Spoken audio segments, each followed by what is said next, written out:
Oui, Dieu est réel. Parce qu'il a porté un ange dans les toilettes d'une station-service pour sauver ma vie. Quand j'avais 20 ans, je vivais en Floride avec mon petit ami, maintenant mari. Et je rentrais chez moi, dans le Missouri, pour Noël. Mon chemin me faisait passer par l'Alabama, le Tennessee, le Kentucky et au-delà. Et quand je me suis arrêtée à une station-service en Alabama, je suis entrée pour utiliser les toilettes. La porte rouge. Elle était grande, elle grinçait, elle était en bois. Et elle était lourde. Et je me souviens distinctement d'avoir poussé cette porte de toilette, d'être entrée en pensant « bon sang, c'est une porte plutôt agressive ». Il y a 3 cabines dans ces toilettes. Je les vérifie toutes parce que je choisis toujours la plus propre. Je m'assois pour faire mes affaires et le robinet s'allume. Personne n'a ouvert cette porte. Cette porte ne s'est pas ouverte. Cette personne est apparue dans ces toilettes. Alors j'ai fait ce que toute personne saine d'esprit ferait. Et j'ai glissé ma tête sous la porte de la cabine pour jeter un coup d'œil et voir ce qui se passait. Et ce que j'ai vu, c'était une paire de chaussures orthopédiques de grand-mère, vous savez, les chaussures grisâtres, bégeâtres, d'une seule couleur. Je me redresse et termine ce que je fais, puis je sors. Et il y a une belle femme métisse. C'est une grand-mère.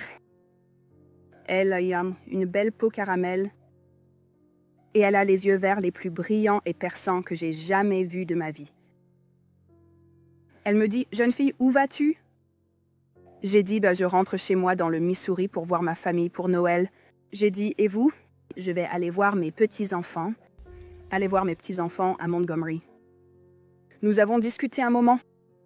J'ai dit au revoir parce que je panique toujours. Et elle dit « Jeune fille, j'ai besoin que tu m'écoutes. J'ai besoin que tu écoutes.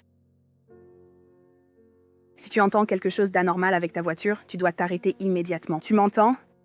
J'ai dit « Oui, d'accord. » Elle a dit « Non, j'ai besoin que tu m'entendes. Si tu entends quelque chose qui ne va pas avec ta voiture, tu dois t'arrêter et te garer. Tu comprends ?»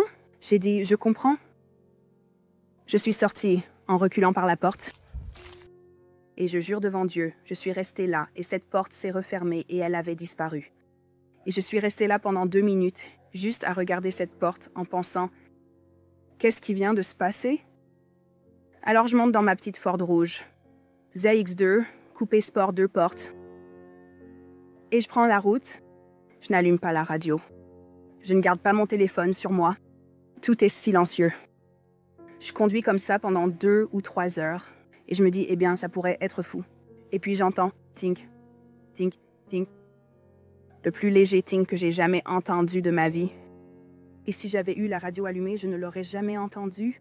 Et dès que je l'ai entendu, j'ai trouvé la prochaine sortie. Je me suis arrêtée. C'était une station-service Casey's au milieu de nulle part, dans le Kentucky.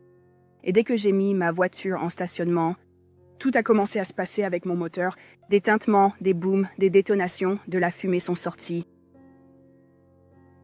Il s'est avéré que ma courroie de distribution s'était complètement désintégrée. La chaîne s'est cassée. Le mécanicien a dit plus tard qu'il n'avait jamais vu quelque chose comme ça. Et si cela s'était produit pendant que je conduisais, j'aurais perdu toute direction assistée. J'aurais eu un accident et probablement serais mort. Alors Dieu est-il réel? Bien sûr, il est réel. Les anges sont réels. Et c'est mon histoire. Merci.